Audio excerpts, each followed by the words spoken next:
अस्सलामुअलैकुम। मेरे चैनल में आपका इस्तकबाल है। Welcome to SA teaching zone. आज की हमारी ये वीडियो इंग्लिश स्पीकिंग कोर्स की है। तो हमने 33 दिन तक कर लिया है, कंप्लीट कर चुके हैं। आज हमारा 34th डे यानी 34वां दिन है।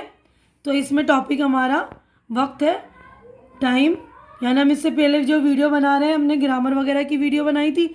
अब हमारे जो टॉपिक्स चल रहे हैं ये रोज़मर्रा ज़िंदगी में इस्तेमाल करने वाले, जो हमारे रोज़ थोड़े इस तरह के सेंटेंस ज़्यादातर बोलते हैं। तो आप लोग इस तरह के सेंटेंस याद कर लीजिए, बाय हार्ट करिए, उसको इस्तेमाल कीजिए रोज़ाना, ताकि आप लोगों की बोलने की जो है स्पीड भी अच्छी हो और फ्लुएंटली यानी रवानी से बोल पाएँ। आपकी झिझक भी ख़त्म हो जाएगी, ठीक है ना। तो पहला है, आपके घड़ी में क्या बजा है। What's the time by your watch. 7:30 बजे हैं। इट्स 7:30। तुम कब उठते हो। When do you wake up. मैं रोज़ सुबह 6:30 बजे उठता हूँ। I wake up every morning at 6:30। मेरी बहन लगभग 8 बजे नाश्ता करती है। My sister has her breakfast around 8 o'clock। तो इस तरह के हम सेंटेंस बार बार बोल सकते हैं ना, टाइमिंग चेंज करके बोल देंगे, लेकिन ज़्यादातर इस तरह के ही सेंटेंस होते हैं। तो रोज़मर्रा की ज़िंदगी में आप इस्तेमाल कीजिए, ठीक है ना, और याद कर लीजिए।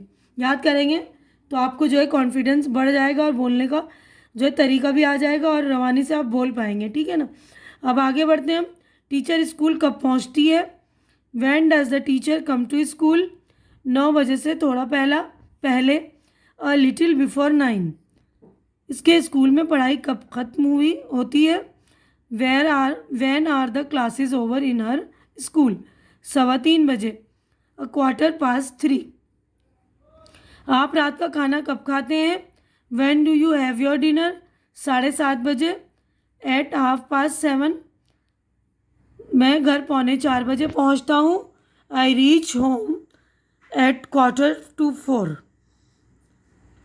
इस वक्त 3:10 हुए हैं। It's 10:03 now.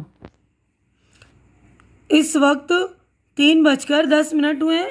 It's 10:03 now. मुझे 4 बजे से 20 मिनट पहले जाना है। I have to go at 3:40। या हम इस तरह बोल सकते हैं, I have to leave at 3:40।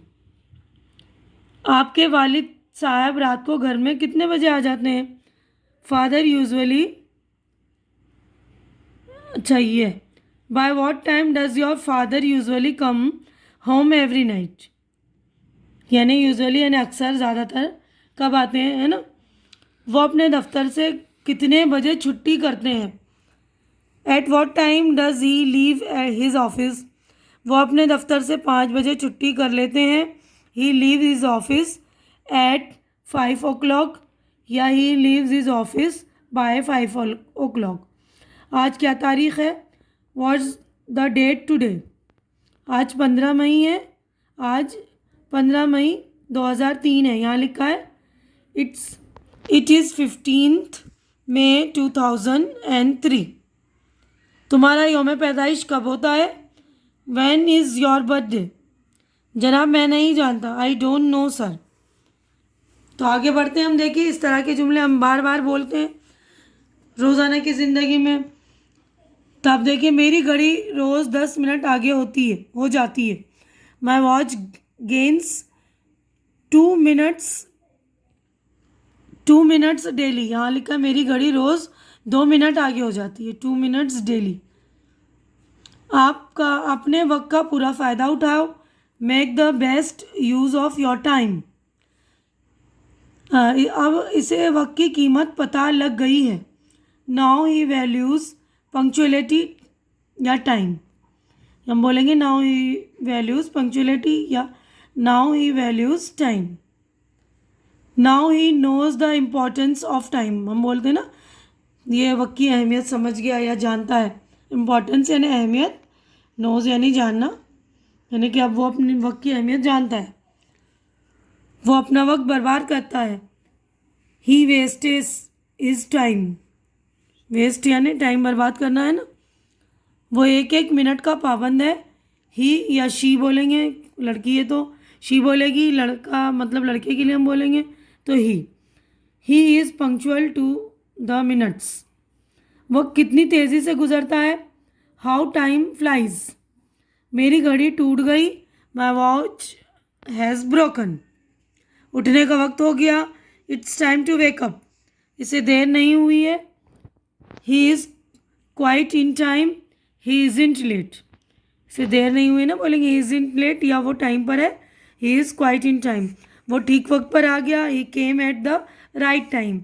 आपको आधा घंटा देर हो गई है, you are late by half an hour. हमारे पास बहुत वक्त है, we have enough time, we have plenty of time. ठीक है ना, दोनों में से कोई सा भी एक बोल सकते हैं। इनफ का भी मतलब भी बहुत होता है, प्लेंटी का भी मतलब बहुत सारा होता है ना। करीब करीब आधी रात है, इट्स ऑलमोस्ट मिडनाइट। ऑलमोस्ट यानी करीब करीब।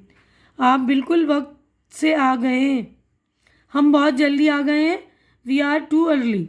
आप बिल्कुल वक्त से आ गए, you are just in time, I would have left in another minute. मैं 1 मिनट में चला गया होता, I would have left in another minute. अच्छे दिन आएंगे, better days will come, good days are ahead. ठीक है ना, आजकल हम सुन रहे हैं ना, अच्छे दिन आएंगे, अच्छे दिन आएंगे। तो ये देखिए, अच्छे दिन आ गए, better days will come, good days are ahead. मैं तो एक एक लम्हा बचाने की कोशिश कर रहा हूँ, I am try to save each every moment. Moment यानी लम्हा, ईच का मतलब भी हर एक होता है, एवरी का मतलब भी हर एक। हर चीज़ का एक वक्त होता है, there is a time for everything. क्या आप कुछ वक्त दे सकते हैं, can you spare a little time. गया वक्त फिर हाथ नहीं आता, time once lost can never be regained. ठीक है ना, तो इस तरह के वक्त मतलब बोलते हैं हम बार बार, गया वक्त हाथ नहीं आता, ये तो सुना है हमने बार बार, अच्छे दिन आएंगे, है ना। अब देखिए हमारा अगला टॉपिक है इजाज़त, परमिशन। तो इजाज़त के लिए हम लोग बोलते हैं ना परमिशन लेने किसी से। तो आम जिंदगी में भी हम किसी से, अपने बड़ों से इजाज़त लेंगे तो हम ये सेंटेंस हम यूज़ कर सकते हैं। शुरू करें, do we begin, should we begin. मैं चलूँ, may I go, may I leave. ठीक है ना, दोनों में से कोई सा भी एक बोल देंगे। मैं भी चलूँ, may I also come along, may I join you. इन दोनों में से भी कोई सा भी बोलेंगे। मुझे जाने दो, लेट मी गो। अब आप जा सकते हैं, यू मे गो नाउ, या ये बोलेंगे यू मे लीव नाउ। अब मुझे जाने की इजाज़त दीजिए, please permit me to go now, या बोलेंगे please allow me to go now. Allow का मतलब भी होता है, परमिट का भी मतलब होता है इजाज़त देना। क्या मैं टेलीफोन कर लूँ, can I use your phone. क्या मैं बिजली बंद कर दूँ, can I switch off the light. क्या मैं तुम्हारा वीडियो गेम खेल सकता हूँ, may I play your video game. क्या मैं अंदर आ सकता हूँ, may I come in please. क्या मैं अपनी किताबें तुम्हारे पास छोड़ जाऊँ, can I leave my books with you. क्या हम तुम्हारे कमरे में सिगरेट पी सकते हैं, can we smoke in your room. हाँ, बड़ी खुशी से, of course with great pleasure. क्या आप मुझे अपनी कार में ले चलेंगे, will you please give me a lift. या ये बोल सकते हैं will you please give me a lift, या take me in your car. क्या मैं थोड़ी देर के लिए आपकी साइकिल ले सकता हूँ, may I borrow your bike for a while. क्या मैं आपको तकलीफ़ दे सकता हूँ, कैन आई डिस्टर्ब यू। है ना, हम किसी को बोलते हैं ना, कुछ बोलना हो या कुछ पूछनी हो बात, तो हम कह सकते हैं ना कैन आई डिस्टर्ब यू। क्या मैं इस कमरे में ठहर सकता हूँ, can I stay in this room. क्या हम यहाँ थोड़ा आराम कर लें, may we rest here for a while. क्या मैं आज पिक्चर देखने जा सकता हूँ, may I go to see a movie today. ठीक है ना, जा सकता के लिए देखिए मे और कैन का यूज़ हो रहा है। ठीक है ना, तो ध्यान रखेंगे मे कहाँ यूज़ हो रहा है और कैन कहाँ यूज़ हो रहा है। ठीक है। अब यहाँ देखिए बराह याददाश्त, यानी जो हमने चैप्टर पढ़ा है उसका रिवाइज है। टू रिमेंबर, याद रखने की बातें। सवाल दो तरह से बनाए जा सकते हैं, एक तो सवालिया ज़मीर यानी प्रोनाउन की मदद से, जैसे what is your name please, आपका क्या नाम है, तो ये व्हाट का इस्तेमाल करते हैं। और दूसरे मुअव्विन फ़ेल, यानी जो फेल होता है ना हेल्पिंग वर्ब या ऑक्सिलरी वर्ब को जुमले से पहले रखकर, जैसे इज़ आर एम वगैरह होता है ना, तो उसको हम जुमले से पहले रख के आर यू गोइंग, क्या आप जा रहे हैं, ठीक है ना। तो ये डब्ल्यू वाले जो होते हैं ये सवालिया ज़मीर यानी प्रोनाउन होता है। ये what is your name, when are you going, where are your house, ठीक है ना। इस तरह के जुमले जो व्हाट डब्ल्यू वाले होते हैं। और ये जो हेल्पिंग वर्ब वाले आर इज़ एम, क्या आप जा रहे हैं, इस दूसरे तरीके का इस्तेमाल अंग्रेज़ी में होता है, उर्दू में नहीं। इसी तरह दूसरी मुआविन फ़ेल जैसे इज़, हैज़, हैव, विल, शैल, ये हेल्पिंग वर्ब है ना, ये वगैरह को जुमले से पहले रखकर सवाली जुमले बनाए जा सकते हैं। जैसे इज़ शी अनवेल, क्या वो बीमार है। हैव यू ए पेन, क्या तुम्हारे पास पेन है। शैल वी गो, क्या हम चलें, वगैरह, ठीक है ना। तो ये सारे हेल्पिंग वर्ब है ना, तो उनको शुरू में हम बोल के सेंटेंस के साथ भी क्वेश्चन यानी सवाल बना सकते हैं इंग्लिश में। अब इजाज़त मांगने के लिए अंग्रेज़ी में मे लफ्ज़ का इस्तेमाल होता है। इसका ये मतलब है नहीं है कि इजाज़त के लिए सिर्फ यही एक लफ्ज़ है, कुछ और भी अल्फाज हैं जिनके ज़रिए इजाज़त मांगी जा सकती है। यानी सिर्फ मे और कैन का यूज़ ऊपर किया गया है ना, तो उसके अलावा भी और लफ्ज़ हैं जिनके ज़रिए हम इजाज़त यानी परमिशन ले सकते हैं। Shall we set out now, क्या अब हम चल पड़ें। कई बार तो मे लफ्ज़ के ज़रिए मांगी हुई इजाज़त सही नहीं लगती। जैसे मान लीजिए कि आंधी आ गई हो, तो उसे देखते हुए मे आई शट द विंडो न कहकर should I shut the window कहना सही होगा, क्योंकि आंधी आ रही है तो विंडो बंद करना ज़रूरी है, तो हम परमिशन नहीं ले रहे, हम ये कहेंगे should I shut the window. Urdu में दोनों जुमलों का मतलब है क्या मैं खिड़की बंद कर दूँ, है ना।